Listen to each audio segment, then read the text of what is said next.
Rama took his new bride to live in seclusion in the mountains, but little did he know that the moon god's son coveted her beauty. Disguised as a crow, he flew to the woman's feet and gently pecked her. Sita sensed the lecherous intent and thought she might be imagining things, but he pecked her again. The moon god's son arrogantly revealed his true form and, with insolent words, ordered Sita to come with him, reasoning that her husband was merely a powerless mortal. Rama picked up a blade of grass from the ground, his rage transformed into divine power. The grass he hurled instantly became a sharp sword. No matter where the moon god's son fled, the sword locked onto him with precision.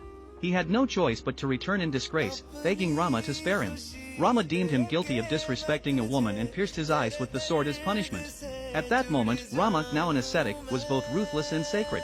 He was a stark contrast to the precious and gentle prince he had been in the palace just a few days prior. And all this change began when he agreed to the two favors requested by the three queens. The three queens demanded that he renounce his claim to the throne and go into exile for 14 years, and he agreed to both. The old king's heart was now filled with anguish. Rama comforted him, saying he would treat this as a journey of self-discovery. Once he had completed his studies and returned, he would fulfill his duties as a son. He then shared this news with his mother and Sita. Upon learning that her son would be exiled for 14 years, the queen mother felt as if the sky were falling. Her anger caused her to lose her composure, and she was about to curse the third queen to meet a tragic end, but Rama stopped her just in time. Had he not agreed to the third queen's two requests precisely to preserve family unity? Moreover, he could gain more knowledge and broaden his horizons during this exile. But no matter how Rama explained it, no mother could ever accept her son's exile. Sita, who had remained silent until then, declared that she would follow Rama into exile to care for him. They had once sworn before the sacred fire to remain together forever, through both joy and hardship.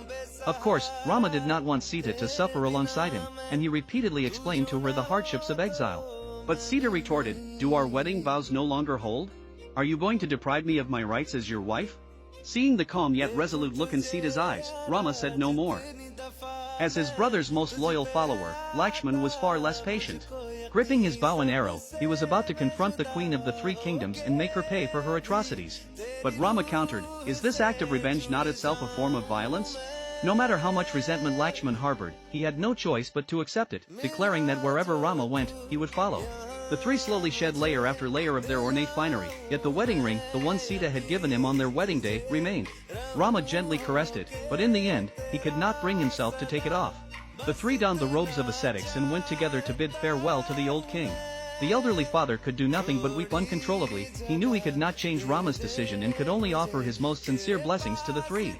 Yet no one could have imagined that this parting would be forever.